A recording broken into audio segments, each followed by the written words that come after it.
నిన్న జరిగినటువంటి తెలంగాణ భవన్‌లో అంటే హైదరాబాద్‌లో తెలంగాణ భవన్‌లో జరిగినటువంటి మీటింగ్‌లో ఏదైతే మాజీ జడ్పీటీసీ కోట్ల మహిపాల్ గారు మాట్లాడడం జరిగింది. మా తిరుపతి రెడ్డి సార్ గారి మీద అనుచిత వ్యాఖ్యలు చేయడం జరిగింది. తిరుపతి రెడ్డి సార్ గారి మీద అనుచిత వ్యాఖ్యలు చేసే ముందు నువ్వు అసలు తిరుపతి రెడ్డి సార్ కాలి గోటికి కూడా సరిపోవు. అటువంటివి తిరుపతి రెడ్డి సార్ గారికి నా మీద పోటీ చేసే దమ్ముందా అని సవాల్ విసిరినావు. రా మళ్ళా నువ్వు ఏడుకొస్తావురా, దమ్ము చూపిస్తున్నావు అంటున్నావు కదా. నువ్వు ఏం చేసినావు? నీ జడ్పీటీసీగా ఉండి దౌలతాబాద్ మండలానికి ఎన్ని నిధులు తెచ్చినావు? ఆ? ఉంది కదా చెరుకట్ట, అది మినీ ట్యాంక్ బండ్ అని చెప్పేసి ఏర్పాటు చేసింది కదా దౌలతాబాద్ చెరుకట్ట మీద. దానికి ఎన్ని నిధులు తెచ్చినావు? ఏం చేసినావు? ఇప్పటి వరకు దానికి తట్టెడు మట్టి కూడా పోయలేవు నువ్వు. తిరుపతి రెడ్డి సార్ గారి మీద, రేవంత్ రెడ్డి సార్ గారి మీద ఏదో మాట్లాడుతున్నావు. బిడ్డాన్ని ఓళ్ళు దగ్గర పెట్టుకొని మాట్లాడు. మాట్లాడే ముందు వెనక ముందర ఆలోచించు. ఏదో కేటీఆర్ గారు పక్కన కూర్చున్నారని చెప్పేసి ఊపదంపుడు ఉపన్యాసాలు ఇచ్చుకుంటూ నువ్వు అంతగానో మాట్లాడకపోతే వాళ్ళ మైపాల్ని గుర్తించలేకపోతారేమో అని చెప్పేసి మీరు రేపు స్థానిక సంస్థల ఎలక్షన్లో కూడా నీకు టికెట్ ఎక్కడ రాదు అని చెప్పేసి ఏదో నోటికి పడితే అది మాట్లాడినావు. కానీ వెనక ముందులా చూసుకో ఏం మాట్లాడుతున్నావు అని. గౌరవ ముఖ్యమంత్రి గారి మీద మాట్లాడుతున్నావు. మా యనమల రేవంత్ రెడ్డి గారు కోడంగల్ నియోజకవర్గానికి ఎన్ని నిధులు తెచ్చిండు, ఇప్పటికీ ఏమేమి అభివృద్ధి కార్యక్రమాలు జరుగుతున్నాయి నీకు అన్ని తెలుసు. నీకు అన్ని తెలుసు కూడా కానీ నువ్వు మాట్లాడుతున్నావు అంటే అసలు నీ స్థాయి ఏందో ఒకసారి చూసుకొని. ఎంతసేపు నీ రాజకీయ ఉనికి కోసము అధికార పక్షం పైన బురదజల్లి కార్యక్రమం తప్ప నీకు వేరేది ఏమీ లేదు అక్కడ. ఎందుకంటే నువ్వు కనీసము దౌలతాబాద్ మండలానికి ఒక జూనియర్ కాలేజ్ కూడా తెలియని దద్దమవు నువ్వు. మా గౌరవ ముఖ్యమంత్రి ముఖ్యమంత్రి కాగానే బొమ్మరాజ్పేట్కి మరియు దౌలతాబాద్కి జూనియర్ కాలేజ్ వెంబడే శాంక్షన్ చేపించి పనులు కూడా కొనసాగుతున్నాయి. ఇది అభివృద్ధి అంటే. అభివృద్ధి నీకు ఏందో నీకు తెలుసు ఆల్రెడీ. కానీ మాట్లాడుతున్నావు. నీకు కానీ మాజీ ఎమ్మెల్యే నీ పట్నం నరేందర్ రెడ్డి కానీ కోడంగల్లో డిపాజిట్ కూడా రాదు, అది మీకు బాగా తెలుసు. కాకపోతే మాట్లాడాలని చెప్పేసి మాట్లాడుతున్నారు. కోడంగల్లో తిరుపతి రెడ్డి సార్ గారికి నీ లేక పదవులు అవసరం లేదు.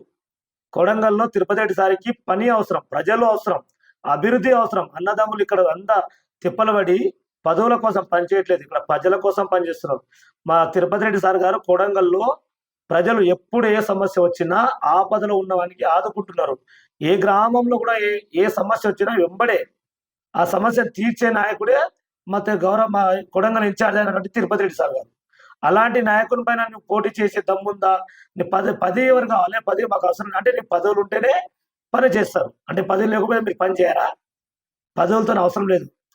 బిడ్డ నువ్వు తిరుపతి రెడ్డి సార్ గారికి ఖాళీ ఏ దానికి కూడా సరిపోవు కానీ మాట్లాడుతున్నావు. నీ దౌలతాబాద్ మండలానికి నీ ఎన్ని నిధులు తెచ్చినావో మాకు అందరికీ తెలుసు. నీ ఏమేం చేసినావు? నీ బతుకుగా అప్పుడు నీ పైన ఎన్ని ల్యాండ్ కేసులలో నీ పైన మీ ఊరోలే దుమ్మెత్తి పోసిన తెలియదా? ఎన్ని కేసులు అయినా నీకు తెలియదా? ఇప్పటి మాట్లాడుతున్నావు బిడ్డ. నీ యొక్క స్థాయికి మా అక్కడ ఉన్నటువంటి రెడ్డి సీలు చాలు నువ్వు మాట్లాడుతున్నావు. కానీ కోడంగల్ నిధులలో ఎంత వచ్చిందని కోడంగల్ గురించి నీకేం తెలుసు? ఏమో కోడంగల్ నువ్వు రాజకీయం చేసినావా? కొడంగల్ గురించి మున్సిపల్లో నేను నా కౌన్సిలర్గా 5 ఏళ్ళు అక్కడ ఎన్ని నిధులు వచ్చినాయి, ఏమేమి ఎక్కడెక్కడ వాడుకున్నారు, ఏ గల్లీలకు వాడుకున్నారు, ఏ వార్డులకు వాడుకున్నారు అని నాకు బాగా తెలుసు. మీ ఎమ్మెల్యేగా ఉన్నప్పుడు మీ ఎమ్మెల్యే గారు ఉన్నారు కదా, ఆయన తెలియదా శంకర్ నాయక్ ఎన్ని నిధులు ఇచ్చినాయి, వార్డులకు ఎన్ని నిధులు ఇచ్చారు అనేది? 300 కోట్లు. ఇది ఏమంటారు, దాదాపుగా 10-30 కోట్లు ఏమన్నావు కదా నిన్న. అన్ని తప్పుడు లెక్కలు నీ దగ్గర లెక్కలు ఎట్లుంటాయి? మున్సిపల్ అభివృద్ధి చేసే లెక్కలు మీ దగ్గర. మున్సిపల్ భవనం కూడా కనీసం పూర్తి కాలేదు. ఎక్కడ వేసినా కూడా అక్కడనే ఉన్నది. కనీసం ఒక్క అంతస్తు కూడా కంప్లీట్ అయిందా? ఇలా వచ్చి చూడు కొడంగల్ మున్సిపల్ భవనం 2 అంతస్తులు కంప్లీట్ అయిపోయి కూడా రేపు మా ముఖ్యమంత్రి గారి చేత ప్రారంభానికి సిద్ధంగా ఉంది మున్సిపల్ భవనం.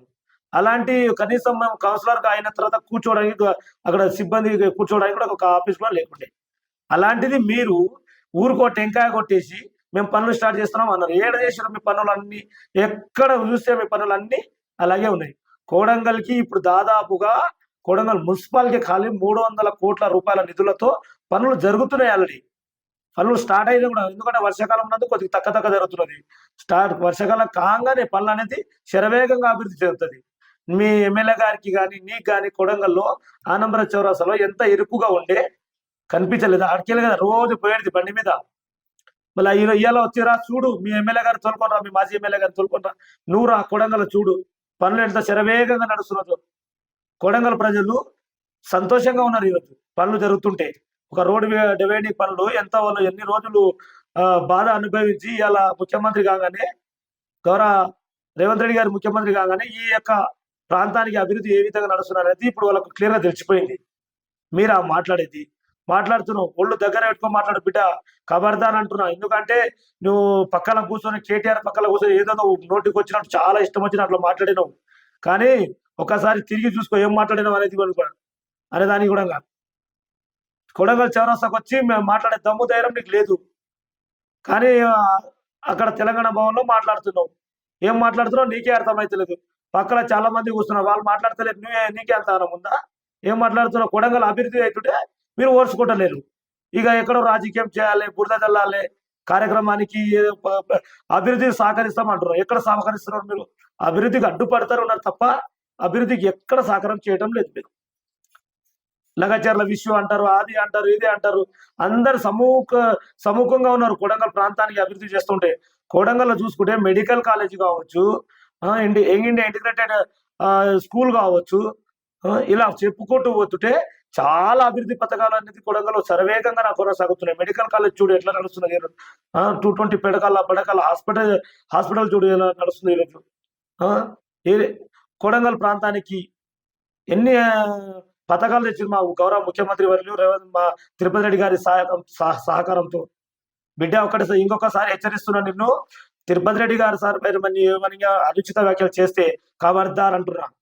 ఎందుకంటే మా సార్ పైన మాట్లాడితే సార్ అభివృద్ధి కోసం, ప్రజల కోసం, పనుల కోసం పనిచేస్తున్న అహర్నిశలు కష్టపడుతున్నారు అన్న అంటే నేను ఉన్నా. కొడంగల్ ప్రజల యొక్క అండదండ మా ముఖ్యమంత్రి వర్యులు మరియు తిరుపతి రెడ్డి సార్ గారు. నీకు తెలుసు కొడంగల్ ప్రాంతానికి ఎన్ని నిధులు వస్తున్నాయి అనేది. మీరు 5 ఏళ్ల కాలంలో ఉన్నారు కదా, ఎన్ని నిధులు తెచ్చారు మీకు తెలియదా? ఒళ్ళు దగ్గర పెట్టుకొని మాట్లాడాల్సిన అవసరం నీకు ఉంది. నువ్వు రాబోయే స్థానిక సంస్థల ఎలక్షన్లలో టికెట్ తీసుకొని రా. దౌలతాబాద్ లో ఎవరు గెలుస్తారో చూస్తారు కదా, నీకు తెలుస్తుంది. చెంప పెట్టినట్లు చెంప చెల్లు అనేటట్టు నీకు బుద్ధి చెప్తారు. దౌలతాబాద్ మండలంలో కనీసం తిరగడానికి కూడా నీకు హక్కు లేదు. ఆ మండలంలో మాట్లాడుతున్నావు. ఏదో అడ్డి మార్కు గుడ్డి దెబ్బలేక నువ్వు ఆ రోజు జడ్పీటీసీగా గెలిచినావు. మీ ఎమ్మెల్యే కూడా అంతే కదా, అడ్డి మార్కు గుడ్డి దెబ్బ లేకనే గెలవడం జరిగింది. ఎందుకంటే ఆ రోజు కూడా మొన్న మా సార్ చెప్పినట్టు మీరు ఆల్రెడీ మా దాదాపు 8 నుంచి 9 వేల ఓట్లను దొంగిలించడం జరిగింది మీ ఎమ్మెల్యే గారు. ఆ రోజు ఆ దొంగతనం ఓట్లతోనే 5 ఏళ్ళు కాలం గడపడం జరిగింది. మళ్ళీ అనుకుంటున్నారు మళ్ళీ కొడంగల్ మేము ఏదో రాజకీయం చేస్తాం, వెళ్తాం, నాటుతాం అంటున్నారు. మీకు కొడంగల్ ప్రజలు అసలు చీకొడుతున్నారు మిమ్మల్ని చూస్తేనే. ఎక్కడ కూడా మిమ్మల్ని తిరగనియమ కూడా చేస్తారు. స్థానిక సంస్థల ఎలక్షన్లో మీరు అంటున్నారు కదా ఎట్లా గెలుస్తారు, 100% ప్రతి స్థానిక ఎంపీటీసీ, జడ్పీటీసీలు కావచ్చు, సర్పంచులు కావచ్చు, ఎవరన్నా కావచ్చు, ఈ ఎలక్షన్ లో తప్పకుండా 100% కాంగ్రెస్ పార్టీ విజయకేతనం మోగుతుంది. మీకు ఎక్కడ కూడా డిపాజిట్ కూడా రావు. నేను చెప్తున్నా, మీ యొక్క అరాచకము, మీ యొక్క రౌడీ రాజ్యము, మీ యొక్క గూండా రాజ్యకము చేసిరు ప్రజలందరూ గమనించారు, అందరు తెలుసు. ఇప్పుడు 2 ఏళ్ల కాలం గడుస్తున్నది. ఎక్కడైనా సమస్యలు ఈ దాడులకు పాల్పడడం ఎక్కడైనా జరిగిందా? లేదు. శాంతియుతంగానే ఉన్నారు కొడంగల్ ప్రాంతం మొత్తం. కాబట్టి ఒకటే హెచ్చరిస్తున్నా, మళ్ళొకసారి తిరుపతి రెడ్డి సార్ గారి పైన కానీ మా గౌరవ ముఖ్యమంత్రి గారి పైన కానీ అనుచిత వ్యాఖ్యలు చేస్తే బిడ్డ ఊరుకునేదే లేదు. నేను బట్టలు ఊడదీసి కొడతాం బిడ్డ అనుకుంటున్నావు. కానీ నేను ఏదో ఊరుకుంటున్నా, కొద్దిగా ఏదో ఇంకొచ్చి ఎందుకు మాట్లాడాలి అని చెప్పేసి అనుకుంటుంటే ఇక రెచ్చిపోతున్నావు నువ్వు. రోజు ఇంత ఖబర్దార్ అని ఈ సందర్భంగా నీకు హెచ్చరిస్తున్నా. కోట్ల మైత్పాల్.